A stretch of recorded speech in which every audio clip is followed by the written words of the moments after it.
Hi and welcome back to another video. Today I'm working in my Seven Gypsies Architectures ledger, and I love this ledger. It's a perfect size 5x7, and I'm creating a page using handprints. I was inspired by some artwork my children had done when they were small, and I thought, why can't I recreate this now as an adult using my hands?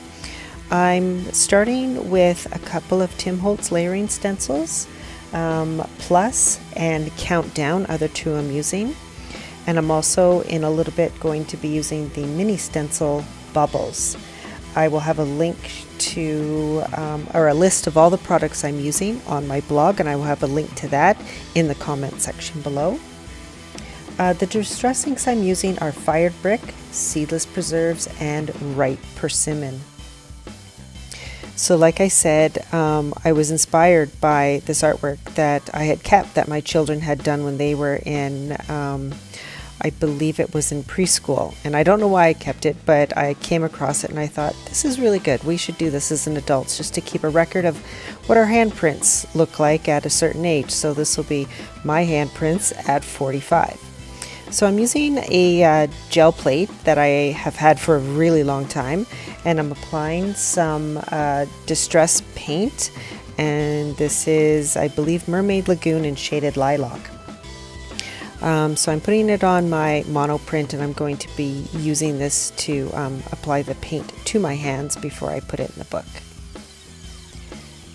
So this first one I did, I should have taken a really close look at my hands. I didn't realize I didn't have any paint on my thumb, so I actually had to go back in and just print my thumb fill that in there. And then I just cleaned up my hand and did my right hand now. This time I made sure that I had paint on my entire hand before I printed it in the book. So this was a really fast, quick page to put together. After the paint was dry, I took some of the parchment rub-ons from the Inspire kit, and it was really good because a lot of it is about making art and using art, and art being a way of healing, and so that's why I chose it. Now these rub-ons are super easy. You can see here I'm using my fingertip to rub it on.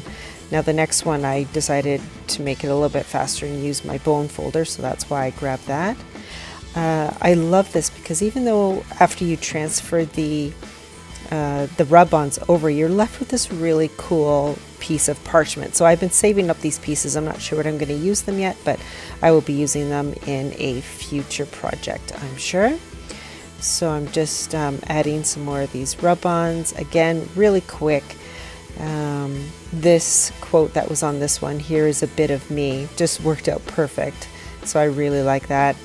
So I'm just going to finish off with a few extra rub-ons, and then I'm going to finish off my page with a bit of doodling, and then it'll be done. So like I said, this was a really quick page, and I just like the ideas of preserving the shape and the size of my hands at this age, and because we never know, as we get older we may not be able to use our hands, so I can look back and remember what my hands look like as an adult.